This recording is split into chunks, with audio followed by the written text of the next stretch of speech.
ഗുരുവിൻ്റെ സന്ദേശങ്ങൾ ലോകത്തിന് മനസ്സിലാക്കി കൊടുക്കാൻ ഇന്ന് ജനങ്ങൾ ആചരിക്കുന്നത് പലരും പല വിധത്തിലാണ്. അതിനെക്കുറിച്ച് ഗുരുദേവൻ പറഞ്ഞത് ആനയിലെ ഒരു അന്തരെന്ന പോലെയാണ്. പല മത സാരവും ഏകമെന്നറിയാതെ ആനയിലൊരു അന്തരെന്ന പോലെയാണ്. മതങ്ങളെക്കുറിച്ച് പലർക്കും പല അഭിപ്രായങ്ങളുണ്ട്. എന്നാൽ മതങ്ങളൊക്കെ മനുഷ്യനിർമ്മിതങ്ങളാണ്. മനുഷ്യനെ പ്രകൃതി സൃഷ്ടിച്ചതാണ്. പ്രകൃതിയാണ് ദൈവം. പിന്നെ നമ്മുടെ കുഞ്ഞുനാൾ മുതൽ നമ്മുടെ അമ്പലങ്ങളിൽ കൊണ്ടുപോയി അച്ഛനമ്മമാർ നമ്മളെ അവിടുത്തെ അടിമകളാക്കിയിട്ടിരിക്കുക. ഇതിൽ നിന്ന് എന്നാണ് നമുക്ക് സ്വാതന്ത്ര്യം കിട്ടുന്നത്, അന്ന് ഈ ലോകത്തെ നമുക്ക് തിരിച്ചറിയാൻ കഴിയും.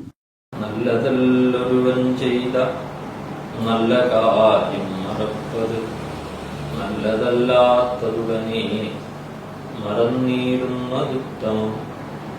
സദാചാരം എന്ന കൃതിയിലൂടെ ഒരു ലോകത്ത് നൽകുന്ന വലിയൊരു ഉപദേശമാണ് ഈ പദ്യത്തിൽ അടങ്ങിയിരിക്കുന്നത്.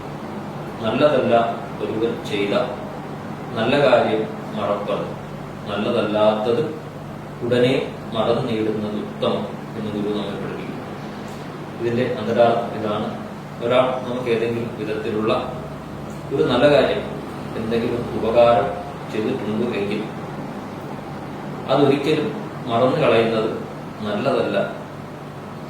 പക്ഷേ നല്ലതല്ലാത്ത എന്തെങ്കിലും കാര്യങ്ങൾ നമുക്ക് വ്യക്തിപരമായി അധിക്ഷേപിക്കുകയോ നമ്മുടെ ജീവിതത്തിന് ദോഷം വരുന്ന വിധത്തിലോ വാക്കുകൊണ്ടോ പ്രവൃത്തി കൊണ്ടോ വിചാരം കൊണ്ടോ ഒരാൾ ചെയ്തിട്ടുണ്ടെങ്കിൽ അതിനാണ്